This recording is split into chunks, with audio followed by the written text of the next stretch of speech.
Comme vous pouvez le voir juste derrière moi, la soirée bat son plein.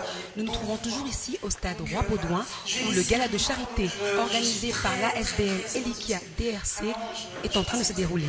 Nous avons eu la possibilité de rencontrer et d'interviewer quelques personnalités du monde politique dont la vice-première ministre Madame Joëlle Milquet ainsi que le sénateur Monsieur Bertin Montpaca. Tout de suite des images de cette magnifique soirée. Voilà, on aimerait savoir la raison pour laquelle vous êtes venu à cette soirée.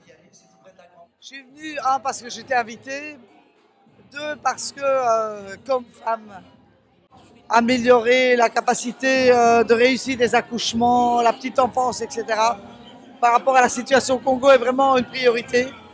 Et que je trouve qu'ils font un boulot formidable, qu'ils ne sont pas encore reconnus, qui n'ont pas encore de soutien officiel au niveau de la coopération, etc. Et que je voudrais vraiment qu'à un moment, au-delà de tout ce qu'ils font de magnifique en termes d'investissement, il puisse y avoir au niveau de l'État belge, alors si ce n'est pas sous cette législature qui se termine, la prochaine, vraiment un soutien officiel pour les mettre vraiment dans les priorités en matière de coopération, de lutte contre la mortalité infantile, etc. Et donc vraiment de les valoriser, un, de les financer, deux, de les agréer, trois, pour qu'ils deviennent vraiment une grande politique de coopération belge à l'égard du Congo. On sait bien que la Belgique et le Congo ont des liens assez étroits. Est-ce que vous pensez que c'est via ce genre d'association que les liens peuvent encore s'améliorer?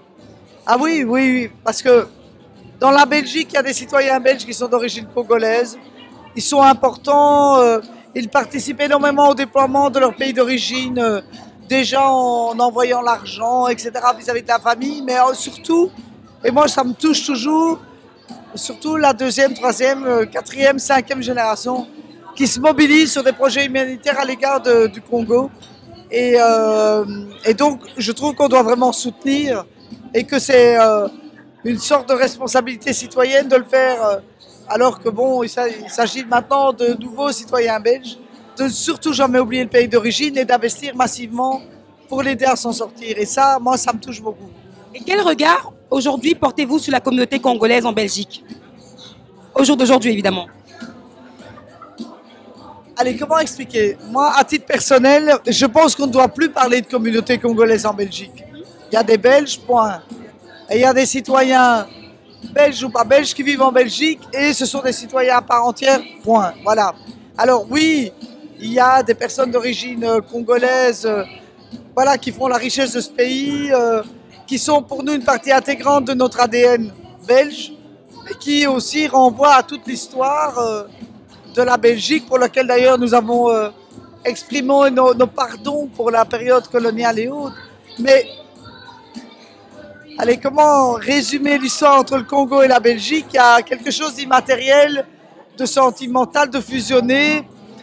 Et il y a quelque chose qu'on ne sait pas dire qui fait que nous sommes indéfiniment liés. Voilà. Et donc pour moi, c'est pas les personnes d'origine congolaise ne sont pas du tout à mettre dans les immigrations ou autres. Non, on a une histoire différente. Et en plus, avec l'évolution des choses, voilà, c'est des citoyens belges à part entière, donc on ne fait plus pour moi la différence entre l'origine, mais qui en même temps, par leur culture d'origine, peuvent encore pousser les investissements à l'égard du Congo, ce qui est indispensable. Voilà.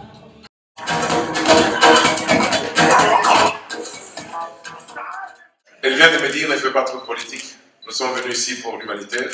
Et ce midi, nous avons fait une réunion très longue avec elle. Elle m'a dit, nous devons faire une activité humanitaire. Humanitaire Bertin, humanitaire, pas de politique, pas d'élection, humanitaire. Humanitaire sur le Congo. Viviane Scolir, sa conseillère, avec Christopher Kachalek sont à côté d'elle, peuvent témoigner ce qu'elle a dit. Elle vient ici avec son cœur. Tu es venu me voir dans mon bureau. Je me suis dit, qu'est-ce que tu viens me demander? Elle me dit, non, tout simplement, tu m'as dit de supporter, de nous donner ta caution, ta personnalité et ta crédibilité. Merci, ma fille, parce que tu me fais confiance. Ça m'a fait plaisir de savoir que j'en avais encore un peu, des crédibilités, des cautions. Et bien, cette crédibilité, je t'ai ramené le plus gros poisson qui existe dans ce pays, qui s'appelle Joëlle Milquet, qui est une femme comme toi, une femme d'honneur, une femme de cœur. Nous disons une femme sans calcul. Une femme sans calcul qui défend des causes quel que soit le prix que ça lui coûte. Parce qu'elle m'a interdit de parler politique, je peux quand même dire que sans elle, la diversité que tu as appelée ce soir, et tous ceux qui aujourd'hui se sentent plus ou moins bien dans ce pays, qui ont des projets, comme tu es en train d'emporter, qui s'inspirent peut-être sur le parcours des gens comme moi, nous lui devons beaucoup de choses pour l'ouverture qui est là. Je pense qu'elle l'a dit clairement, ton projet est citoyen, tes amis sont venus te soutenir ce soir. Avec Willy Wagner, nous disons que c'est dommage qu'il n'y ait pas davantage de personnes encore, mais je crois que ce n'est pas la quantité qui fait la qualité, c'est le nombre de gens qui portent le dossier. Le thème, écoute ma fille, tu me donnes des chiffres que moi-même je n'ai plus. Pourtant, j'étais en charge de la coopération à la ville de Bruxelles aussi, outre le sport.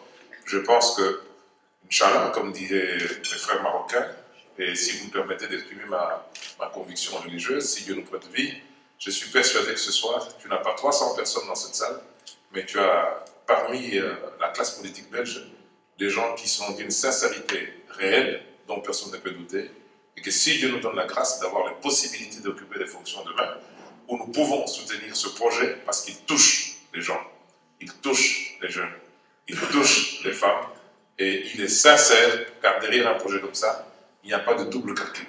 En Haute-Normandie, et Listen to me, my boo. I was made for you.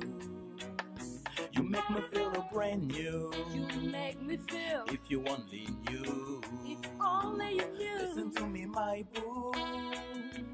I was made for you. I